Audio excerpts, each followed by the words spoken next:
Hello guys, இது Sunday afternoon lunch recipe தான் பார்க்க போகிறோம். மாலை அமாவாசை ஸ்பெஷல் என்னென்ன ஐட்டம்ஸ் செஞ்சுருக்கேன்னு பார்க்கலாம். வாசலில் மாவெல்லாம் தோரணம்லாம் கட்டியாச்சு. அதுக்கப்புறம் இந்த நெல்மணி என்னோடய தம்பி வாங்கிட்டு வந்திருந்தாங்க. அதையும் வாசலில் மாட்டிட்டோம். பார்க்க ரொம்ப அழகாக இருந்துச்சு. வாங்க இன்றைக்கி என்னென்ன ஐட்டம்ஸ் பண்ணியிருக்கேன்னு பார்க்கலாம்.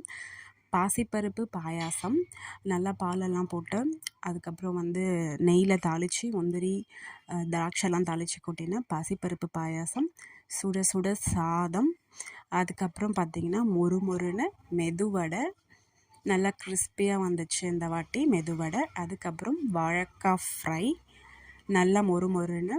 அதுக்கப்புறம் ரசத்துக்கு அப்புறம் முருங்கைக்காய் கத்திரிக்காய் உருளைக்கிழங்கு போட்ட கிரேவி.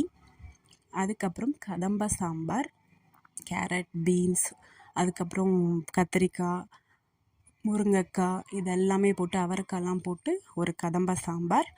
அதுக்கப்புறம் அப்பளம். இதுதான் இன்றைக்கான டிஷ். நாங்கள் பூஜை பண்ணியாச்சு. தேங்க்ஸ் ஃபார் வாட்சிங். தேங்க்யூ.